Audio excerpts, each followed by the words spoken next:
In this video, we're going to be installing our Twin Sticks Technology TST Blue Sea battery disconnect switch mounting in this position over here in our LX470.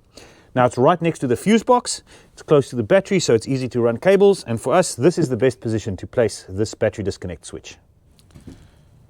Right, before we get started, we just want to make sure that we have all the details of the parts in the kit.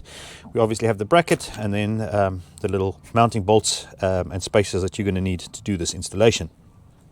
Now I do want to make a comment regarding these 4 stainless steel screws that actually mount the Blue Sea onto the bracket. Some of the earlier kits might have come with one of them being slightly shorter, and we'll explain that a little bit later in the video. This one location is very close to the fuse box. Later kits will have 4 of the same bolts, so if you do have 4 of the same, just be aware that they're the shorter bolts and you don't have to worry about positioning the correct ones in the correct place. So the first thing that you're going to need to do is take these 4 screws and attach your Blue Sea switch to the bracket. Now I just need to try and point this out. All the way down there is one of these little riv nuts, and it is very close to this rib of the fuse box. So this screw down here takes a shorter bolt than the other 3 locations. Right, now that we've got the Blue Sea switch attached to the bracket, I'm going to go and install this bracket. Now I do want to just point out all the way down there, remember that one screw over there needs to be shorter. You can see the difference between this one and that one all the way down there. So please don't forget that, otherwise it's going to contact this rib and then you're not going to be able to get the bracket in. What I'm actually going to do to show you how to install the bracket is now remove the Blue Sea switch again and show you the installation without the switch. The problem is that there's just not enough space for me to show you what's going on down there once this is installed. So I'm going to remove it and then show you the rest of the installation. Right, there's not much room here to show you how to actually do this install other than to show you the mounting points.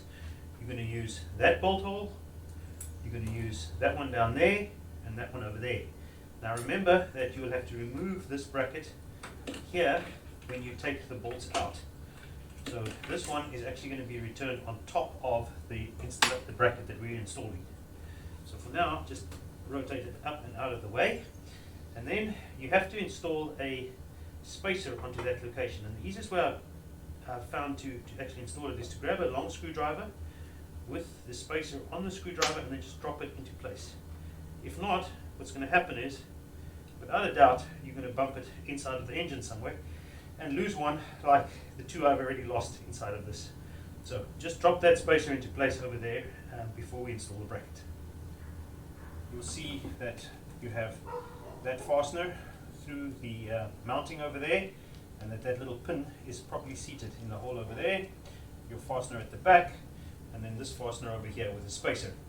So once it's all in, that's what it will look like. But now do remember, you have to first install the Blue Sea switch onto the bracket before you do this installation.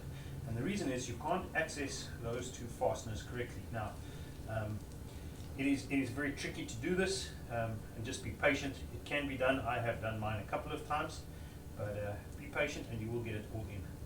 So I'm going to go now and attach this back onto the bracket and then reinstall this bracket.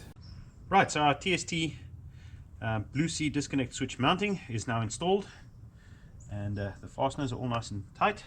Just remember that all the way down there you need to check that the bracket is sitting on top of the TST mount and it has entered that hole to locate it so it doesn't twist. Other than that, it's a fairly simple install to get this all together.